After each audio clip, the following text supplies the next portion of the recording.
transpired on the Senate floor? Second question, and why is there sitting always a tiff between you and the Senate President? So those are the two. You can put both together. Of course. Why is there always a fight between you and the Senate President? Of course. That was on the sitting arrangements. I think it was a Thursday, last Thursday. I walked to the chambers early before sitting. So I signed the book. Please, can I have some water, please? Sorry, travel. Where is it? Oh, excuse me. Okay, we'll just wait to... I flew all night, so I'm kind of drained. Okay, so... Yes, you were saying, yeah. The sitting arrangements. I walked into the chambers that morning. I signed my attendance sheet, and I was walking straight to my usual seat, which is the last seat by the door, like at the topmost last seat by the aisle. So, and then I was told by one of the sergeant at arms that, oh, ma'am, that is no longer your seat. You are now sitting at the far end there. And I was like, since when? They said, well, that's what the Senate President instructed. I was like, I was in chambers yesterday, which was Wednesday. I've not been notified. Why did you change my seat? What reason? I'm comfortable here. I'm okay here. I wasn't notified to that. So I was upset. And then I said I refused to move to the new seat. I don't even know what the new seat is. I don't even know the number. I don't know. But they told me it was the last seat, appointed the last seat at the far end. So then the procession came. The president walked in to the seat, and then the rest was shown online.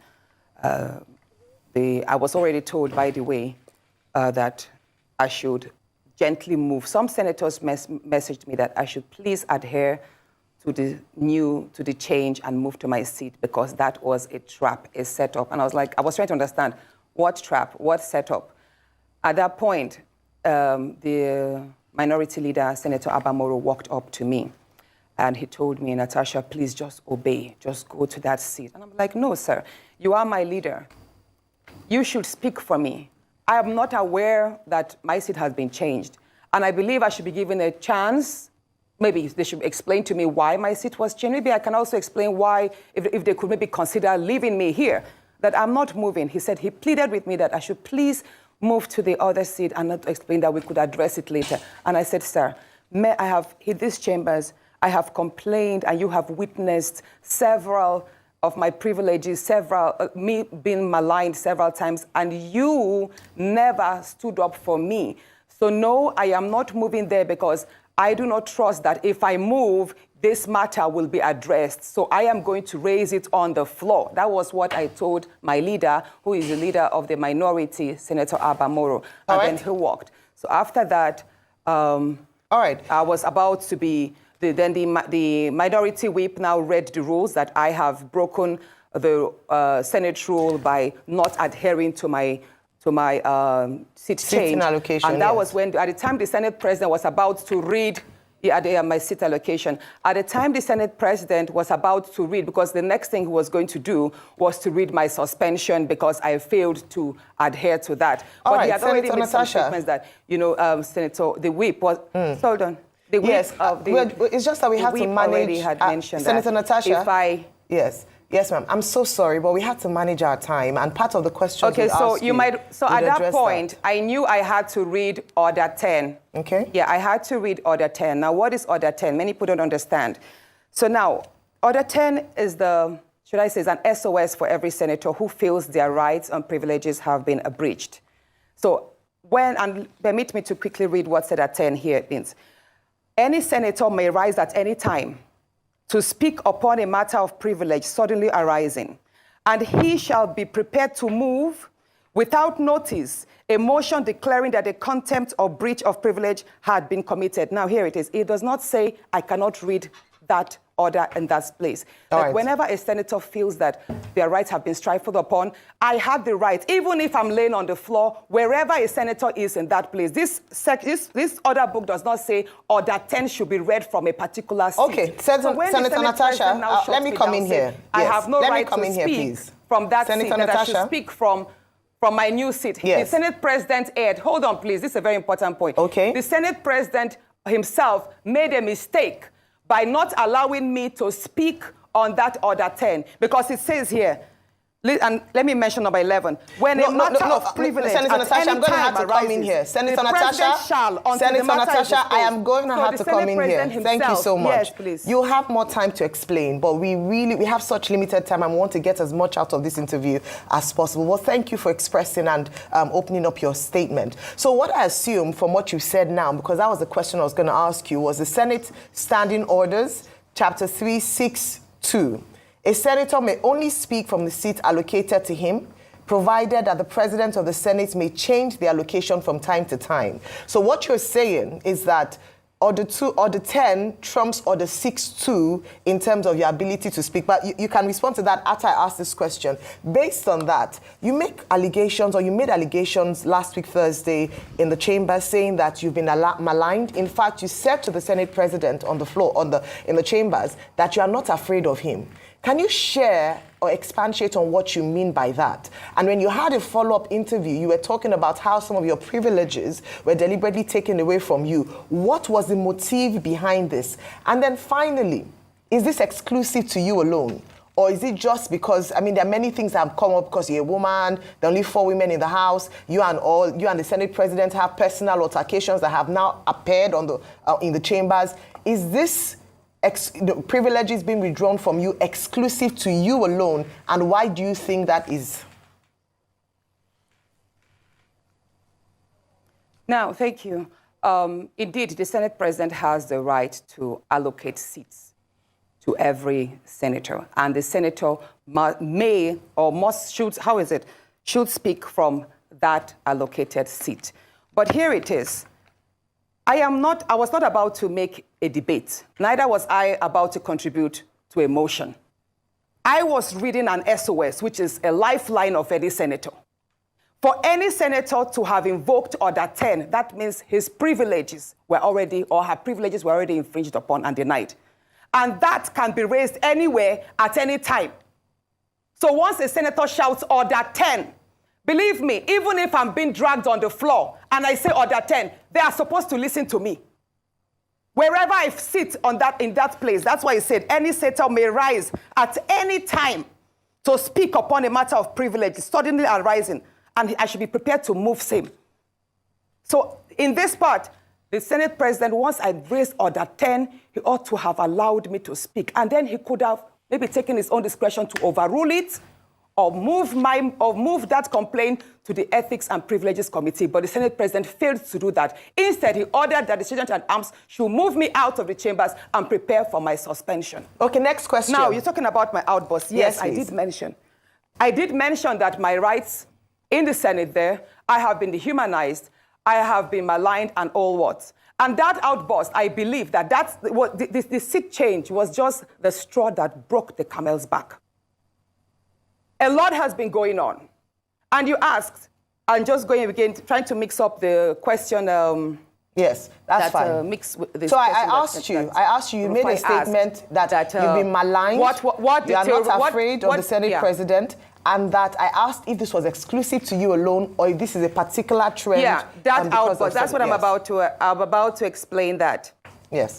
Yes, so many people do not know what I'm about to say, but I'm going to speak my own truth. And the Senate President is allowed to counter that. It all started on the 8th of December, 2023, which was a day before his birthday and my birthday. We are birthday mates. We were all in Akpabio because he had a big fanfare in the stadium. Myself, my husband, and a few of his close friends, we went to Akpabio. And at first, we were at Ikot-Ekpene. We were in his house in Ikot-Ekpene.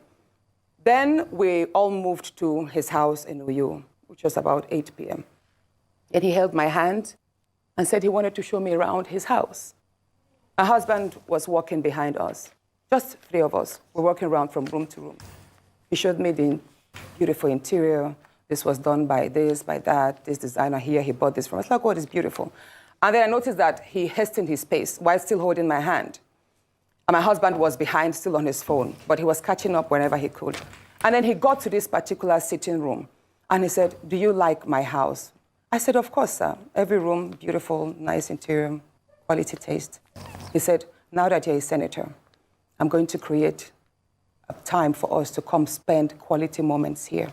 You will enjoy it. At that point, I just pulled away and I was like, I don't really understand what exactly that meant.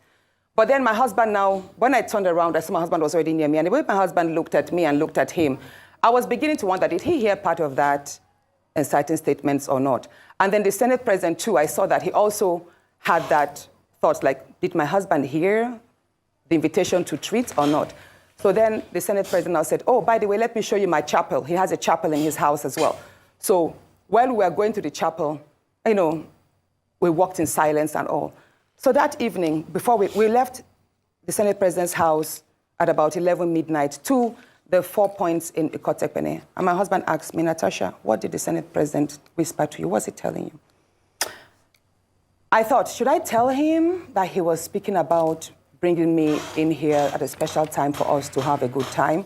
Or should I just kill it there, wrap it as if there was nothing? Because tomorrow was a big day. I know how much my husband adores the Senate president. He loves him as a brother. My husband would do anything to support him. Yeah. So I told my husband, nothing. I can't remember what I created, but I just gave him some words to manage, to mask what was said. After, when we laid in bed, I lay to my right, and my husband wrapped his arms around me, and he said, my love, you know you can't tell me anything. What did the Senate president tell you? Again, I was like, don't you believe me? I said, nothing. Nothing. Moreover, it's my birthday in a few minutes. Let's just be happy. Then my husband told me he doesn't want to see me travel out of the country alone, and I should not go to the Senate president's house because he has a guest house where many senators do go there, you know, after office to like get approvals and all that. So I told him, okay, no problems. That was it. I thought that was going to be the end. But then, in February, I wanted to move a motion. I wanted to move a motion for the investigation on the ills of corrupt practice in Ajakuta Steel Company.